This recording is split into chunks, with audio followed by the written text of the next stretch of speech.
Hello, everybody, and welcome back to a brand new video for the channel. And today we're doing something very, very fun. Today we are going to be doing the all-in-one comprehensive guide to winning a game of Fortnite by me, Chronotrank, also known as Empyrean Soul. Now, let's get right into it, because there's going to be 5 different categories: positioning, movement, loadout, drop spot, and end game strategies. And we're going to be going through all of them while we play this match.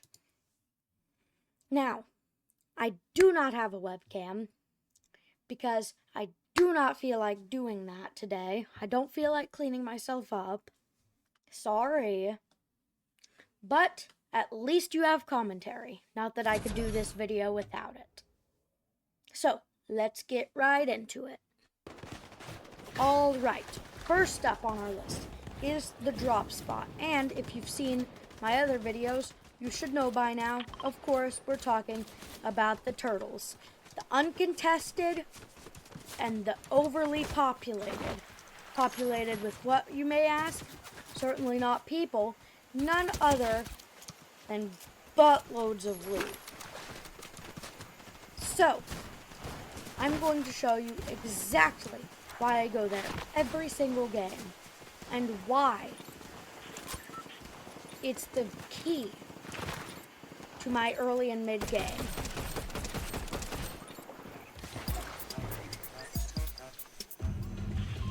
Alright, now this time it's a good ways away from the bus path. But that doesn't even matter, because we're still going to get there ahead of everyone else, no matter what. You want to know why?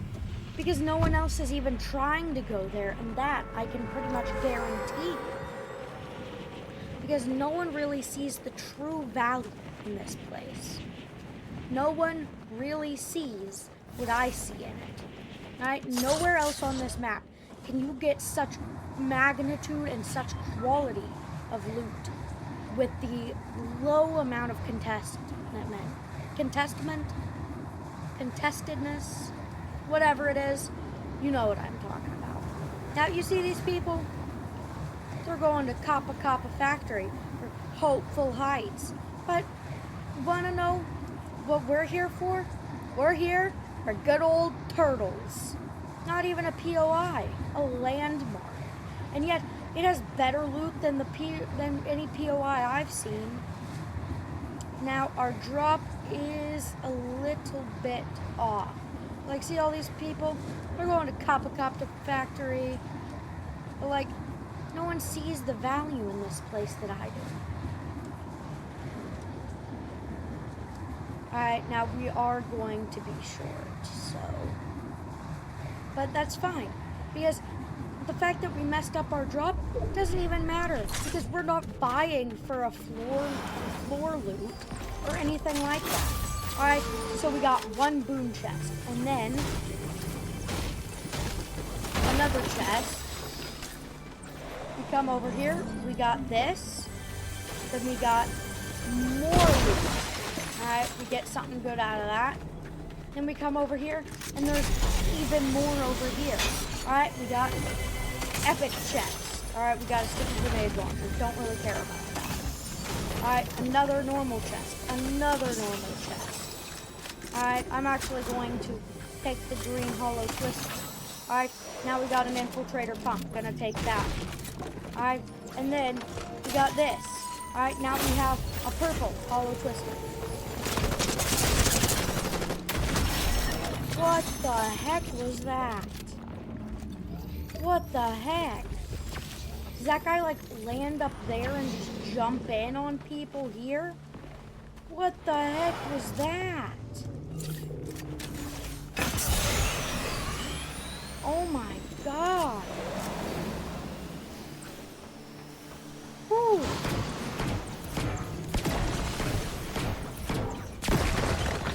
That was scary, because I thought he was just dropping in and he didn't have any loot. Oh, how wrong I was. That was scary, man. But yeah, usually stuff like that does not happen because not a lot of people know about those guys. So, after you're done here, you just kind of pop that launch pad. Head right over to here. Now let's just see what that guy does.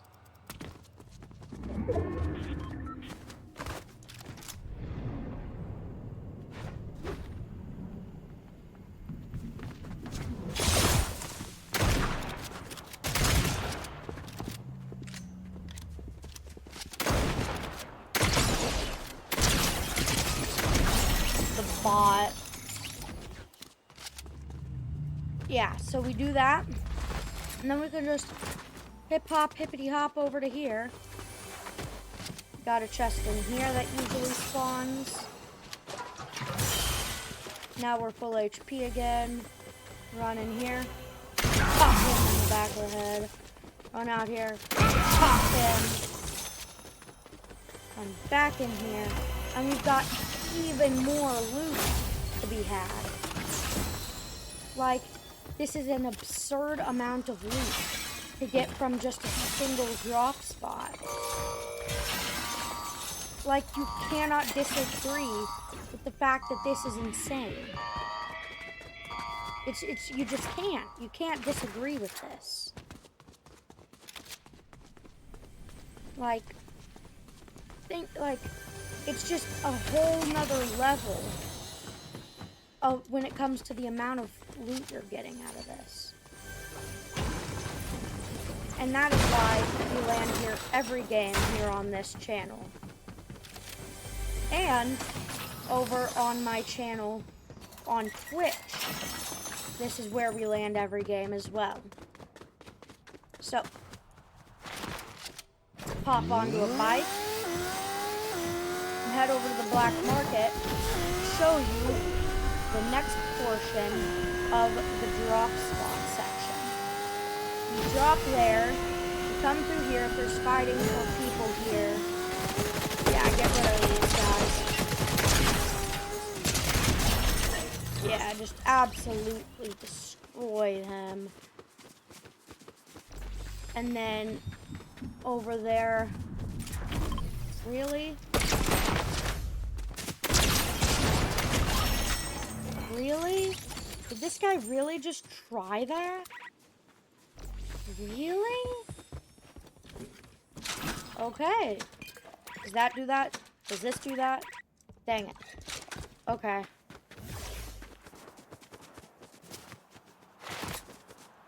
I'm gonna take these shockwaves. Alright. Give me heals. Give me heals. Really? No heals that I actually care about. Okay, hopefully he didn't see me do that.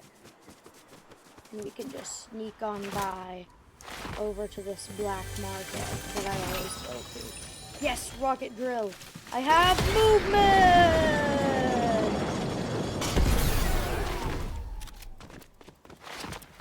Alright, when you get here, here's what you do. Alright, there's someone here, so we gotta be wary of that.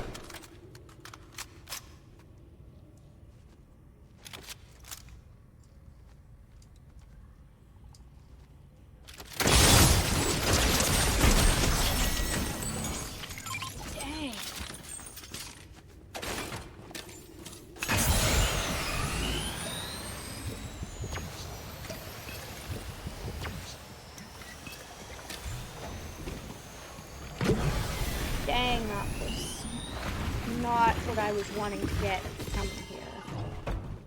Ah, no, drop that. Go for that.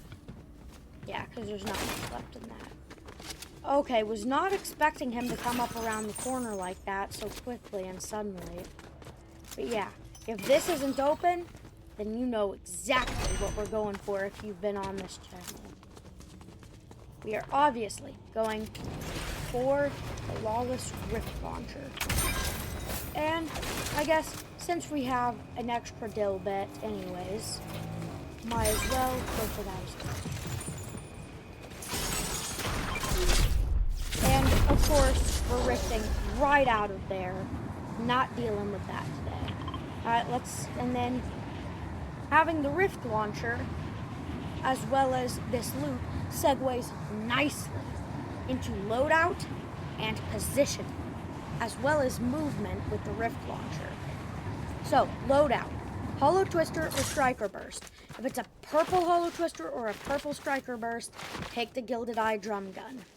If you think you can be accurate enough with this inaccurate piece of crap, that's a joke. It is a good gun.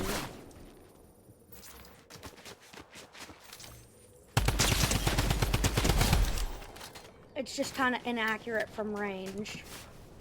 But if you're confident enough to use it correctly, just go for it. I can't tell you not to. But yeah, Hollow Twister or Striker Burst for your AR, Infiltrator or Sentinel for your shotgun, and then like preferably you would have the rift launcher for movement. But if you can't get yourself the rift launcher, then you'd go for the rocket drill for movement, which it can be kind of hard to get yourself the rift launcher. Sorry, it can be difficult to get yourself the rift launcher unless you land at the black market, which, yeah, that was pointless of me to do. I'm gonna go for the right there. But, yeah, unless you can get a hold of the rift launcher, you will want the rocket drill for movement. If you can't get that, grab some shock waves. Beyond that, I can't tell you what to do if you can't get either of those for movement, because at that point, just take what you can get if you can't get those two somehow. And then, for positioning, you want high ground. I usually drop there, over there, move to the black market there, pick up the rift launcher, rift up to there. Sometimes zone will pull away from there though, and you'll have to move. But you do want to prioritize the high ground pretty much all of the time. Like even now, even just this small little bit of high ground, it needs prioritizing. Now I am going to camp here and take this guy out if he comes out here. If he comes out here the normal way, I'm gonna spray him. He's gonna be done. But yeah, you want to be positioned on high ground. Movement, rift launcher, shockwaves, or rocket drill. You want a hollow twister, striker burst, infiltrator, or sentinel, and the rift launcher, preferably. And then you drop at the turtles, and then soon we shall segue into endgame strategies very nicely. Now, this game, I don't think I'm going to go for that. Usually I would go for the island, but this game I am not going to, because I do need to make it to the end game to show you the end game strategies. I can't show you end game strategies without being in the end game, you know? Now, that guy is probably going to be a quick and easy kill, to be honest. That guy's been pretty weak on his movement. Where'd he go? Did he take high ground up there? There's no way that guy is smart enough to take high ground.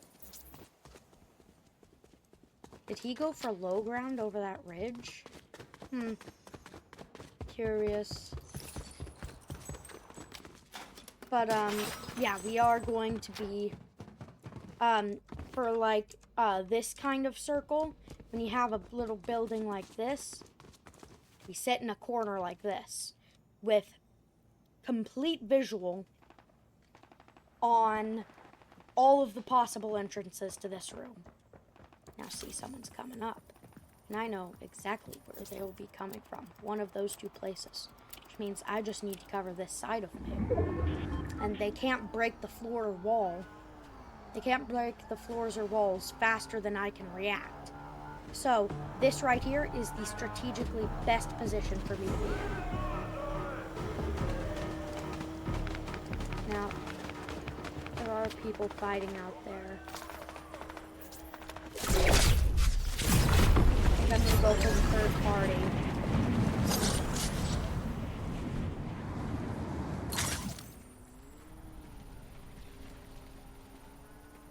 They have to appear over the ridge again. Absolutely laser that guy.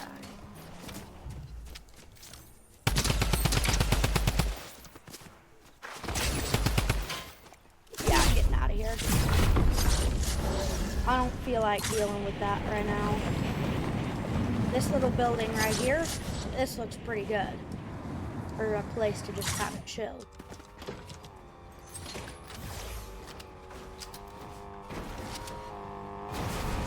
Why is he chasing me down like this?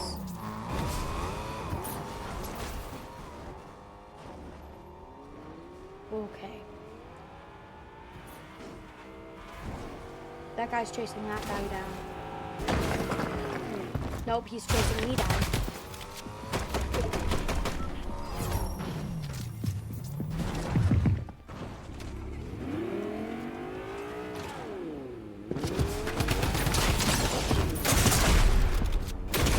Yeah. Okay. Okay, that was the most insane thing ever. That is... Okay.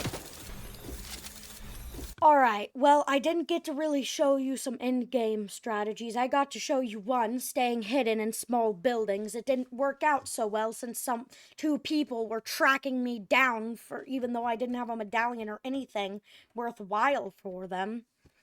Sorry. But using in the end game, you'll want to try and get the storm forecast so you can make early rotations in the end game to avoid confrontations later on. Now, if you have that, then you'll be able to use your movement, preferably the rift launcher, to make quick early rotations to get as close as you can to the center of the next storm circle while staying in the current storm circle. And then just staying hidden in small buildings. It's a great strategy. And putting it all together has you absolutely perfect, and it wins me many games. And so, with that, I will see you all later. Peace out.